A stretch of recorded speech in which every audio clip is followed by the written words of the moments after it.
खूप अवघड परिस्थिती माझ्यावरती एकदा अशी आली की मला 2011मध्ये 2013साठी ऑस्ट्रेलियाची टूर आली, ज्याच्यामध्ये मी म्हटलं की ओपेरा हाऊसला परफॉर्मन्स होता. असे 3 ठिकाणी होता तिथे ऑस्ट्रेलियात परफॉर्मन्स माझा, मेलबर्नला, कॅनबेराला आणि सिडनीला. तर 2013 मेसाठी ती 2011मध्येच विचारली गेली मला टूर, आणि मी हो म्हटलं. आणि मग मी कन्फ्यूज झाले मधल्याचं, कारण मोठा स्पॅन होता. 2011मध्ये विचारलं होतं आणि काही माहितीच नव्हतं की असं काही घडेल हे पण माहित नव्हतं.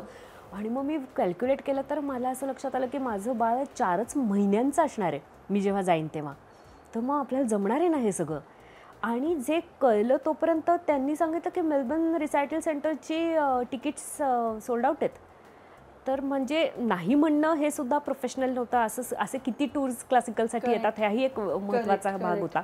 आणि माझ्या गायनॅकनी आणि आईने मला सांगितलं की बिनधास्त होईल त्यातनं, उलट तू फार लवकर बाहेर येशील या सगळ्या फेजमधनं, तर पॉसिबल आहे, तू काळजी करू नकोस, होणार हे. मग मी अगदी नॉर्मल डिलिव्हरी होण्यासाठी प्रत्येक शेवटपर्यंत 9व्या महिन्यापर्यंत योगा विगा करून आणि असं राऊंड्स मारणं आणि सगळं सारखं फिजिकली ॲक्टिव्ह राहून वगैरे असं सगळं प्रयत्न केले. आणि पेन सुरू झाल्यावरती नॉर्मल डिलिव्हरीसाठीच गेले. पण बाळाचं डोकं थोडं मोठं होतं आणि ते पुश करताना त्याचे हार्टबीट्स थांबत होते, म्हणून मला माझ्या गायनॅकनी सांगितलं की सॉरी, सीझर करायला लागेल, म्हणून इकडून इकडे देऊन सीझर केलं. मग सीझर झाल्यानंतर 4 महिने होते माझ्याकडे, बरोबर. आणि काय झालं होतं की मी 7व्या महिन्यापर्यंत डान्स करत होते. म्हणजे मी परफॉर्म पण केलं होतं प्रेग्नेंट असताना 7व्या महिन्यात, एकदम विगरस नाही, पण मीरेचं भजन वगैरे मी 7व्या महिन्यात परफॉर्म केलं होतं स्टेजवरती. तेव्हा माझं पोट पण दिसत नव्हतं. नाही, असं काही घडलं नाही. आणि त्यामुळे पण तरी 8वा आणि 9वा महिना आणि डिलिव्हरी नंतरचा 1 महिना असे 3 महिने मी पायात घुंगरू बांधले नव्हते. आणि मला ऑस्ट्रेलियाला 3 ठिकाणी 90 मिनिटाचे एकटीचे परफॉर्मन्सेस, बरं ग्रुप असेल तर तुम्ही एक पाय कमी दिलात तरी कोणाला कळत नाही, पण मला सोलो परफॉर्मन्सेस करायचे होते. आणि 3ही ठिकाणी 1.5 तास नाचायचं होतं लाईव्ह म्युझिशियन्स बरोबर 3ही फेस्टिवल्सना. तर मग मी पहिल्या महिन्यात आता काहीच केलं नाही, मी आणि बाळ असंच होतं सगळं. दुसऱ्या महिन्यामध्ये ना मी थोडे 15-15 मिनटं पाय चालवायला सुरुवात केली. आणि 3ऱ्या महिन्यामध्ये आणि अभिनयाचं काय करायचं याचा विचार मी फिडिंग करताना त्याला करायचे, कारण त्याला शेवटच्या 15 दिवसात उभे राहिले तरी मला जमणार होतं की मी काय ठुमरी नाचणार आहे, मग मी इथनं अशी जाईन, असं करीन, मग हा विचार, मग इथेच नाचून बघायचा, असं तो खाली आहे म्हणजे, आणि असं सगळा विचार करायचा. पण मी उभं राहून करायचं नाही, मला काळजी होती ती माझं ताल प्रेझेंटेशन ज्याला सगळं स्टॅमिना लागतो. आणि जेव्हा 3ऱ्या महिन्यामध्ये मी आईकडनं माझ्या घरी आले तेव्हा मी आणि शार्विल, म्हणजे माझ्या मुलाचं नाव शार्विल आहे, आम्ही दोघंच असायचो. तर मला 40 मिनटं नाचायचं होतं तोपर्यंत, हे जे स्टॅमिनावाला पार्ट सगळा.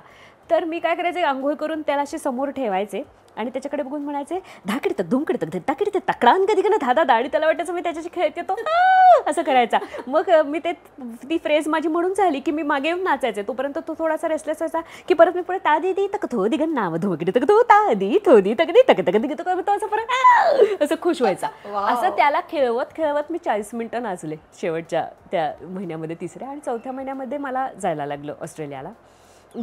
जाताना त्याला घेऊन जायचं का नाही हा मोठा प्रश्न होता माझ्यापुढे. आणि आईचं म्हणणं होतं नको न्यूज, कारण तिकडे थंडी होती खूप त्या सीझनमध्ये त्यावेळेला जेव्हा जायचं होतं.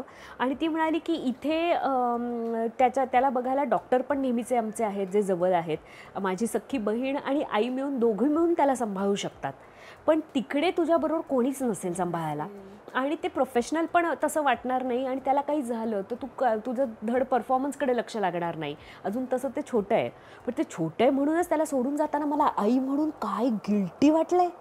मी पुण्यापासून मुंबई एअरपोर्टपर्यंत रडतच गेली आहे त्याला जेव्हा सोडलं तेव्हा. आणि किती मी पाप केलं आहे असं मला फील होता. म्हणजे इतकी मी कारण ते 3 महिने फक्त तो मी असं असल्यामुळे ना, मी जेव्हा फ्लाईटमध्ये होते आणि मला मी एक्झॉस्ट पण झाले होते, दमले पण होते या सगळ्या प्रोसेसमधनं झाल्यावर. तर मला झोप लागली होती, झोपून उठले मी म्हणजे पटकन जाग आली आणि बघितलं तर शेजारी बाळ कुठं आहे असं मी बघते. मला तरी सुधारलं नाही की फ्लाईटमध्ये मी दोन्ही खुर्च्या रिकाम्या होत्या माझ्या शेजारच्या. मी उठले, मी मागे बघितलं तर मला निखिल माझ्याबरोबर तबल्याला येणार होता आणि जे गाणारे होते ते दोघं तिथे मागे बोलताना दिसले, गप्पा मारत थांबलेले होते. तेव्हा मला रिअलाईज झालं की आपण फ्लाईटमध्ये आहोत आणि बाळ आपल्याबरोबर नाही आहे. सो मी त्या प्रत्येक परफॉर्मन्सला, पहिला परफॉर्मन्स झाला जेव्हा, तेव्हा फुटवर्क 5 मिनटं जेव्हा मधलं झालं तेव्हा मी तबल्याला खूण करते की वाजव म्हणून, आणि मी आत जाऊन फक्त घाम पुसून येते. तर मी तेव्हा अक्षरशः आपण हाय इम्पॅक्ट बॅच केली असेल किंवा खूप जॉगिंग झालं असेल तर कसं असं खाली करतो ना, तसं मी विंगमध्ये जाऊन केलं होतं. कारण तो इतका तुमचा ड्रेन आउट झालेला असता तुम्ही या एका प्रोसेसमध्ये डिलिव्हरीच्या, त्याच्यानंतर शून्यातनं तुम्ही एनर्जी परत आणायला इट टेक्स टाईम. तुमच्या बॉडीला थोडा वेळ तर पाहिजे ह्या सगळ्या गोष्टींना. आणि पण तरी तिन्ही ठिकाणी मला स्टँडिंग ओवेशन मिळालं आणि आय वॉज लाईक मिळाल्यावरती मला रडू पण यायचं. अगं मी तुला सांगते की सिडनीलाच मी झाशीच्या राणीचा गतभाव करते, म्हणजे स्टोरी तिची पोर्ट्रे करते. तर त्याच्यामध्ये एका पॉईंटला मी असं करते की ती किल्ल्यातनं उडी मारल्यानंतर तिने असं सुरक्षित हातांमध्ये बाळाला दिलं आणि मग ती पुढे तात्या टोपे यांच्या सैन्याला जाऊन मिळणार होती, पण अनफॉर्च्युनेटली शी गॉट शॉट, म्हणजे त्याच्या आतच तिला ब्रिटिशांनी गोळी मारली, असा तो सीन होता. तर त्याच्यात मी दरवेळेला ते बाळ सुरक्षित हातांमध्ये ठेवताना ना शेवटचं त्या बाळाला असं बघायचे पांघरून त्याला घालताना, आणि ते बघता बघता बघता बघता डोळे एका पॉईंटला बंद करून घ्यायचे, निर्धार करायचा आणि त्यांना सांगायचं घेऊन जा त्याला, आणि मग पुन्हा घोड्यावर बसून पुढचं सुरू करायचे. तिथे प्रत्येक वेळेला मला रडायला यायचं, कारण मला माझं बाळ आठवायचं की मी त्याला सोडून गेली आहे. आणि फॉरेनर 2 बायका, गोऱ्या बायका मला नंतर भेटायला आल्या एका शो नंतर सिडनीच्याच, आणि मला म्हणाल्या की we literally had tears in our eyes when you give that baby, you rescued that baby in safe hands. तर मला एवढं छान वाटलं, कारण इमोशन्स युनिव्हर्सल आहेत. कुठल्याही जगाच्या ह्याच्यात आई आईच असते, त्यांना ते इतकं टचिंग वाटलं, हेच माझ्यासाठी खूप होतं. सो प्रत्येक परफॉर्मन्स नंतर घरी आल्यावर मी तेव्हा तिन्ही त्या परफॉर्मन्स नंतर खूप रडले होते. आणि मग आल्यावरती तर म्हणजे बाळाला घेतलं तेव्हा माझा सगळा हे. पण एक असं पण झालं की त्या ब्रेकमुळे असेल, मी पुन्हा त्याला जेव्हा बघितलं किंवा त्याला सांभाळायचं घेतलं त्याला सांभाळायला, तेव्हा मी जोमानी किंवा मग काय म्हणू आपण की एकदम फ्रेश ह्याच्यामध्ये अजून चांगलं त्याचं करू शकतो. आणि तुला मोटिवेशन पण मिळालं असेल ना त्यानंतर की आपण कॉन्फिडन्स पण वाढला, कॉन्फिडन्स की स्टेजवर जाऊन आपण पुन्हा एकदा प्रूफ करू शकतो, है ना? हो नक्कीच. पण ती एक अशी फेज होती म्हणजे येऊन गेलेली.